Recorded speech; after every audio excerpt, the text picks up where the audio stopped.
Hi, welcome to SBR Sports Picks. My name is Peter Loshak. Today is Thursday, November 16th. It's Week 12 in college football. We are talking with Steve from collegefootballwinning.com. We're going to get his take on the Army-North Texas game, a very interesting matchup. Both teams have been doing pretty well recently. Offensively, of course, Army had the big win against Air Force. That was a big boost to them. And then they covered their next game as well, I believe. And North Texas, of course, stepped things up this year, especially offensively. They have a much more pass-heavy offense this year, and it's been effective. They've been winning and in general covering. So the line here is a split. The market is unsure where to put it. It's 2.5 or 3 market wide. And I guess the basic question here is how much will Army be able to stop North Texas, a big passing offense, and how effective will North Texas be at stopping Army's option offense? I have no opinion as of right now. What's your take on this one, Steve? Well, you said it, Peter. Great introduction. Thanks. This is the third. You're welcome.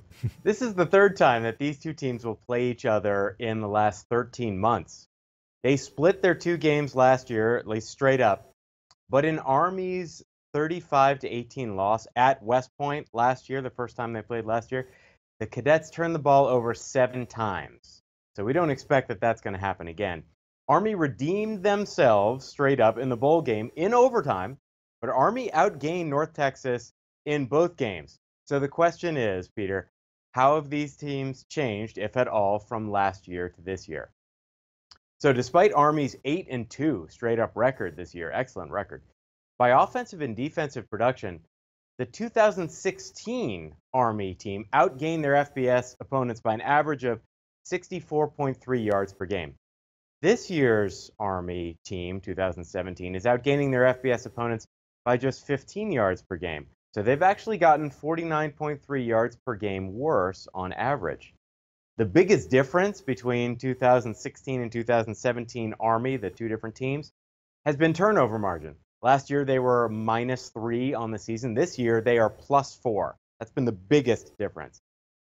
North Texas, on the other hand, from last year to this year, by offensive defensive production, last year's Mean Green team was outgained by their FBS opponents by an average of 124.4 yards per game.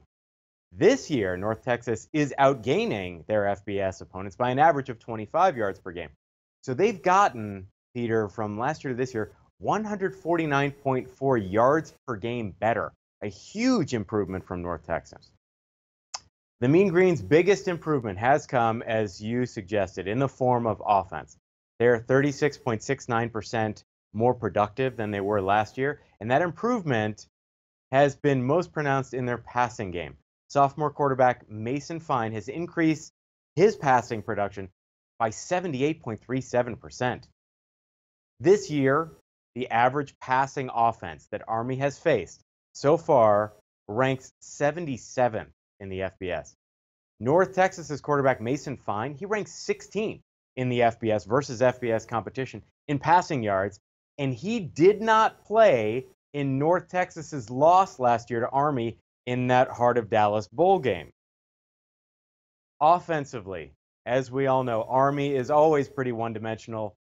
But this year, that one dimension, so that running game, that option attack, is even more exaggerated. Army has attempted and completed fewer passes than any Army team in more than a decade. So they are almost pure run. So the question is, of course, can North Texas stop the run? This year's Mean Green is the best rushing defense they've had since 2013. That 2013 team went 9-4 straight up. And by yards per carry allowed, even though statistically they're not that great, they're 20.1% better than they were last year. And again, they split straight up with Army last year. If this game comes down to kicking, Peter, as this short line might suggest it could, North Texas has the decided edge in the kicking game, with senior kicker Trevor Moore, who holds North Texas's all-time records for both field goal percentage and 141 consecutive PATs. That's the third best in the FBS this year for all active kickers. Army, on the other hand, in that kicking game, they are second to last out of 130 FBS teams in both field goals made and successful field goal percentage.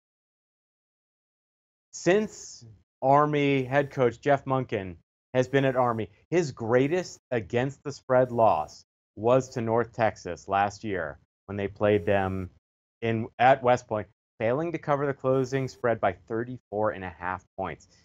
People following this series believe that Army got their revenge in the bowl game when they beat North Texas in overtime. But we should remember that North Texas covered the spread in that bowl game too. So North Texas covered in both games last year. If we look at motivation, Army has already accepted their bowl invitation, and their next great focus is, of course, Navy, their biggest game of the year, bowl game or not. North Texas, on the other hand, have a preseason team goal of going undefeated at home. And they are just this Army game away from meeting their team goal. So my conclusion, Peter, is, as you might expect, I like North Texas giving up something less than a field goal, so something -2.5 or better. And it might be okay to wait until game day to bet this because currently North Texas is getting less than 40% of the public betting. So we might be able to get a better number closer to kickoff time, which is a good reason to continue to check places like SBRodds.com to shop around for the best number. Yeah, absolutely. The market is definitely uncertain as to where to put this. It's 3 or 2.5, and the Greek does have -2.5, -110 right now, so not even juiced, just even on both sides. Very interesting. Pinnacle has 3, the Greek has 2.5. Bookmaker and DSI have a 2.5, but juiced -115 for North Texas. We will see where this line closes. Steve from collegefootballwinning.com making a very compelling argument right now for taking North Texas at -2.5. Thanks for the breakdown, Steve. Tell us about your website, collegefootballwinning.com. Tell us what you do there. Thank you, Peter. At collegefootballwinning.com, all the company does is college football betting analysis. We're a company founded on making betting recommendations using sets of algorithms, and we call those algorithmic sets our formula. The lifetime of the formula through week 11 is now 60.58% against the spread. This year, through week 11, we've had just 4 weeks of the formula giving out betting recommendations. That's because every year we need a certain amount of current season data. So through 4 full weeks of giving out formula betting recommendations, the formula is 28, 10, and 1. That's 73.68% against the spread. Of course, that's all great news. The bad news is we are currently closed to new clients, but you can go to collegefootballwinning.com and you can join our waiting list, and we'd be happy to have you. All right. Sounds great. Steve from collegefootballwinning.com. Thanks so much. We'll talk to you next week. Hey guys, thanks for tuning in to our channel. Now, we've put a lot of work into producing all these free videos, so please help us out and keep all our content free for you forever by simply liking, sharing, commenting, and subscribing. Now, not to mention, a visit to our industry-leading website will warm the hearts of all our SBR employees, especially myself. Now, the links are over there to the left, so do check those out. Thanks for watching.